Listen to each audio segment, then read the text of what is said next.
Greetings and welcome, my fellow Guardians. My name's Joker, and Game Informer has finally dropped their Destiny, the Taken King's new approach to storytelling interview.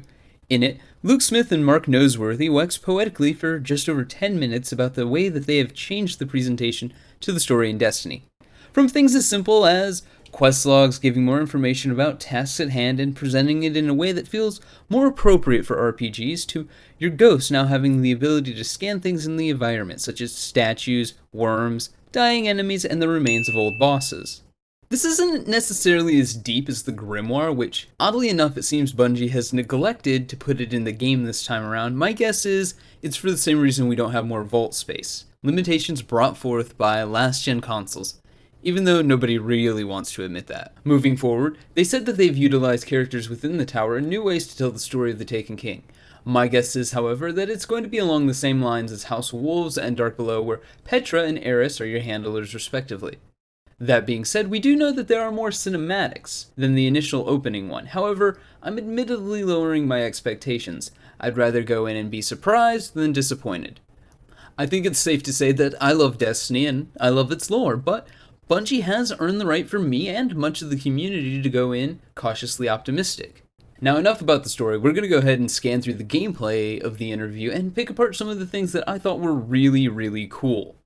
First up, we have the I don't have time to explain gameplay. The first time we seen this bad boy, the player was just kind of holding it and watching explosions in the background, but now we get to see it in action, and it looks like it retains much of what made the Stranger's Rifle cool, such as the really cool blue and white pulsy electric rounds that fired that were unique to the gun. Only now they actually do arc damage, which makes this exotic doubly unique because currently it is the only exotic primary that is not actually a secondary weapon type that has a burn. As we watch this Dust Palace gameplay, we can see that the player is firing the weapon at level 40 Taken enemies, and this is our first glimpse at the reworked strikes. Taken King will ship with 7 strikes, 6 if you're on Xbox, and 3 of those strikes will be retoolings of older strikes, with Taken inserted into them. Now, it's unclear if these will be the same missions wholesale, or if it's just in the same locations. Next up, we skip ahead to some Fatebringer gameplay. Bungie recently announced that all our Year 1 weapons will be left behind in Year 1. This has kind of torn a line right down the middle of the community, it seems, with the but my insert current OP legendary weapon here on one side, and the people who point at things like Fatebringer and go, you know what, I may not like this, but I agree, that gun is kind of a problem. I have a feeling that these weapons will still be relatively good for the majority of the Taken King content, considering they were still good in Crota's End, when there was a significant damage difference between Vanilla Destiny and Dark Below. Now, going into what comes after Taken King, yeah, they'll probably be irrelevant, but by then you'll have your new favorite weapon. Moving forward, is that gun shooting shuriken and lightning? And is that like Thunderlord's sexier younger sister? And what is Overcranked? And Holy Mother of God, what is that? Huh. Well, I guess I now know where we get these. Raid armor, perhaps? But no, really, guys, can we take a look at this guy? Look at the other Cabal around him. They come up to his knees. Holy crap. And he's just running around in a public space like, yo, what's up? I got a big machine gun. Like, I think this is during a public event, too. My god, the hype is real, and I can't wait to kill this guy, Mr. Overgrown Cabal dude. And speaking of hype, Cade 6, it seems, has a much bigger role in the story, where apparently he is a mechanic now and he's fixing Erismorn's ship. Must have lost a bet or something.